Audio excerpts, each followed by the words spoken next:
कुरुक्षेत्र की यह पवित्र भूमि सिख परंपरा का एक महत्वपूर्ण केंद्र है। इस भूमि का सौभाग्य देखिए, सिख परंपरा के लगभग सभी गुरु अपनी पावन यात्रा के दौरान यहां आए। जब 9वीं पातशाही श्री गुरु तेग बहादुर जी इस पवित्र भूमि पर पधारे तो उन्होंने यहां अपने गहन तप और निर्भीक साहस की छाप छोड़ी थी। साथियों, श्री गुरु तेग बहादुर जी जैसे व्यक्तित्व इतिहास में विरले ही होते हैं। उनका जीवन, उनका त्याग, उनका चरित्र बहुत बड़ी प्रेरणा है। मुगल आक्रांताओं के उस काल में गुरु साहब ने वीरता का आदर्श स्थापित किया। हम सब जानते हैं कि श्री गुरु तेग बहादुर जी के शहीद होने से पहले क्या हुआ था। मुगल आक्रांताओं के उस काल में कश्मीरी हिंदुओं को जबरन धर्मांतरण किया जा रहा था। इस संकट के बीच पीड़ितों के एक दल ने गुरु साहब से सहयोग मांगा। तब से गुरु साहब ने उन पीड़ितों को जवाब दिया था कि आप सब औरंगजेब को साफ साफ कह दें, यदि श्री गुरु तेग बहादुर इस्लाम स्वीकार कर लें तो हम सब इस्लाम धर्म अपना लेंगे। साथियों, इन वाक्यों में श्री गुरु तेग बहादुर जी की निडरता, उसकी पराकाष्ठा थी। इसके बाद जिसकी आशंका थी वही हुआ। उस क्रूर औरंगजेब ने गुरु साहिब को बंदी बनाने का आदेश दिया, लेकिन गुरु साहब ने खुद दिल्ली जाने की घोषणा कर दी। मुगल शासकों ने उन्हें प्रलोभन भी दिए, लेकिन श्री गुरु तेग बहादुर अड़िग रहे। उन्होंने धर्म और सिद्धांतों से समझौता नहीं किया और इसलिए उनका मन तोड़ने के लिए गुरु साहब को पथ से डिगाने के लिए उनके सामने उनके 3 साथियों भाई दयाला जी, भाई सतीदास जी, भाई मतीदास जी की निर्ममता से हत्या की गई। लेकिन गुरु साहब अटल रहे, उनका संकल्प अटल रहा। उन्होंने धर्म का रास्ता नहीं छोड़ा।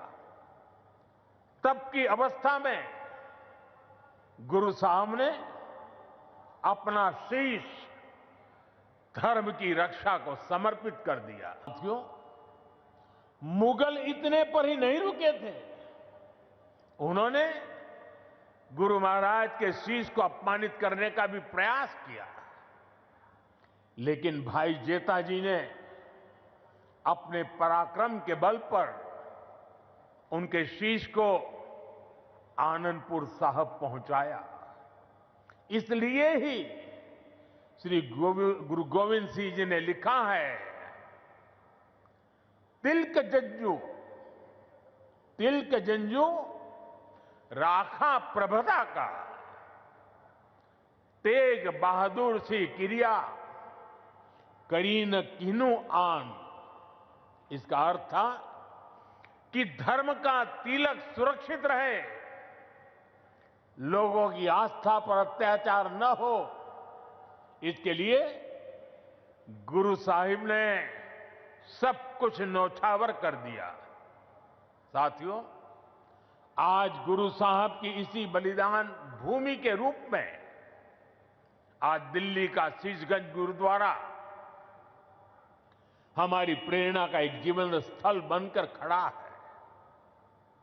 आनंदपुर साहब का तीर्थ हमारी राष्ट्रीय चेतना की शक्ति भूमि है और आज हिंदुस्तान का जो स्वरूप शेष है उसमें गुरु साहब जैसे युग पुरुषों का त्याग और समर्पण समाहित है।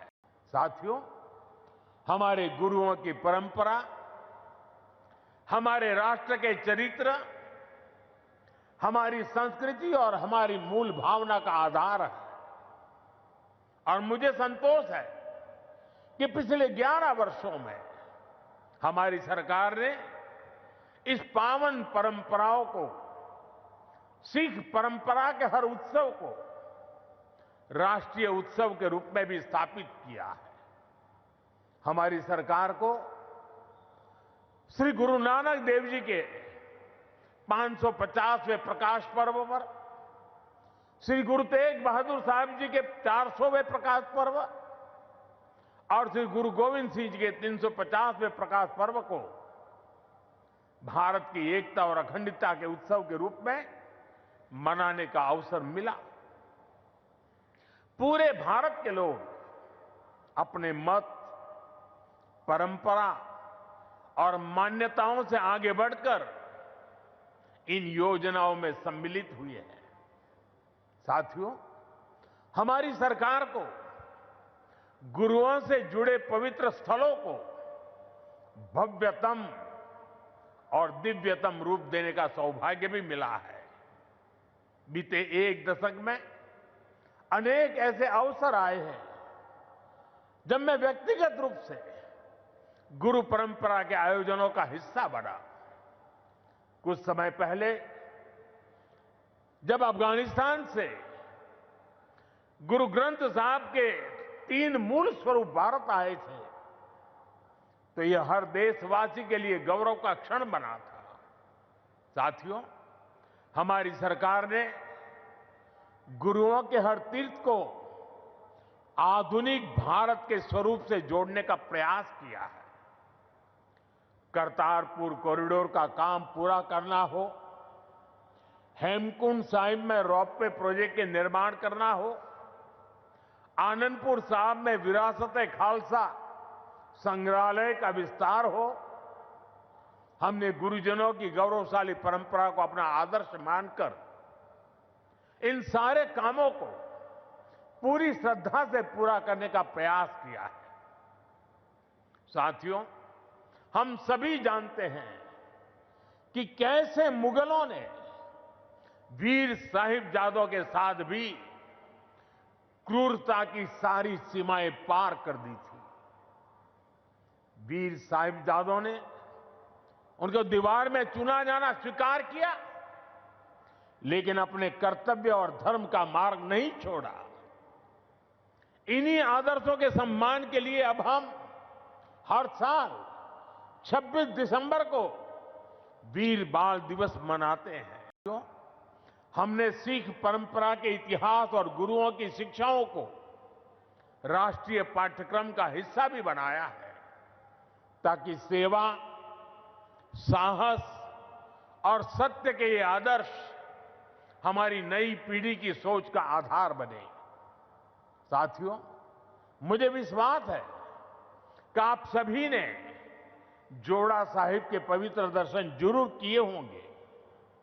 मुझे याद है जब पहली बार मेरे मंत्रिमंडल के सहयोगी हरदीप सिंह पुरी जी ने मुझसे इन महत्वपूर्ण धरोहरों के बारे में चर्चा की थी। उन्होंने बताया था कि उनके परिवार ने गुरु गोविंद सिंह जी और माता साहिब कौर जी का पवित्र जोड़ा साहब करीब 300 वर्षों से सहेज कर रखा है और अब वो इस पवित्र धरोहर को देश दुनिया की सिख संगत को समर्पित करना चाहते हैं। साथियों, इसके बाद इन पवित्र जोड़ा साहिब को पूरे सम्मान और मर्यादा के साथ वैज्ञानिक परीक्षण कराया गया ताकि ये पवित्र धरोहर आने वाली पीढ़ियों के लिए संरक्षित हो सके।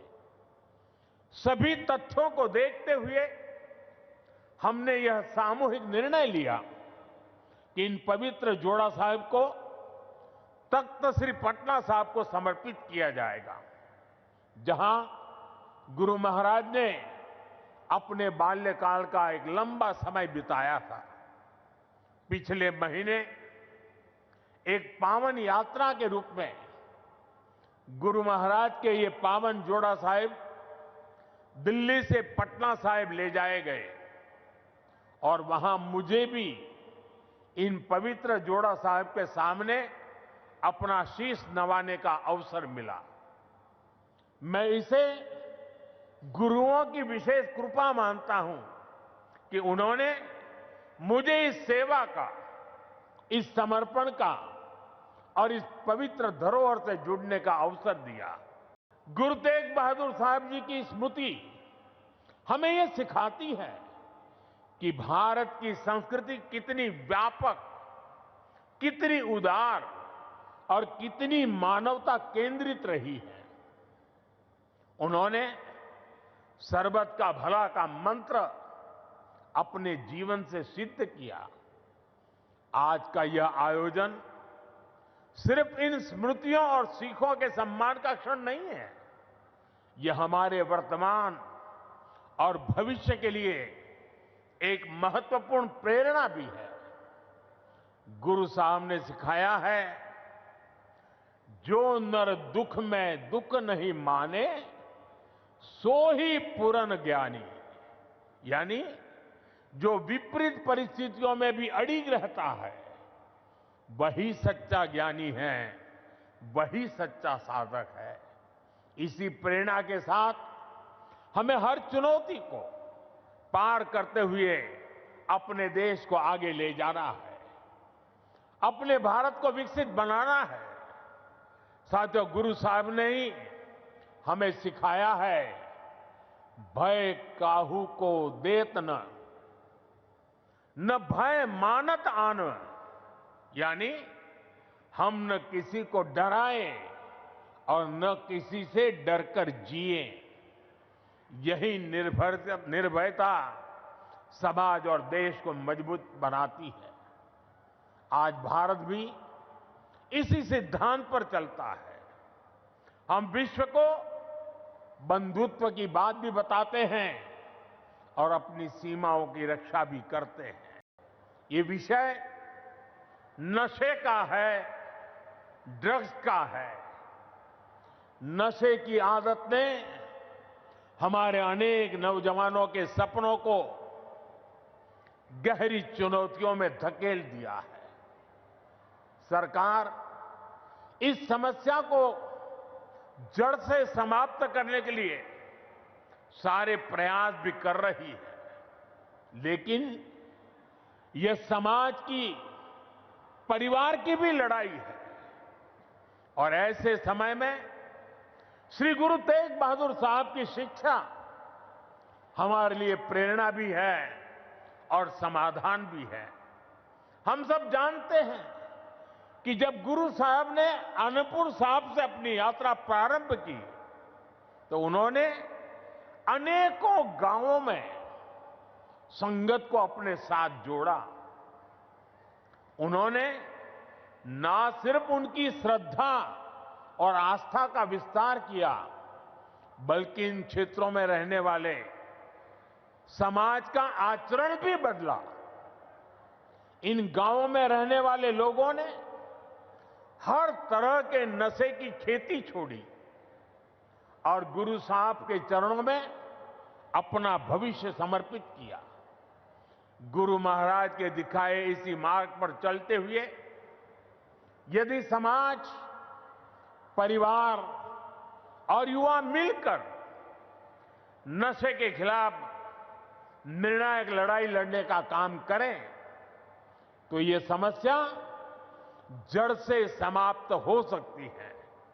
साथियों, श्री गुरु तेग बहादुर साहब की शिक्षाएं हमारे आचरण में शांति, हमारी नीतियों में संतुलन और हमारे समाज में विश्वास का आधार बने,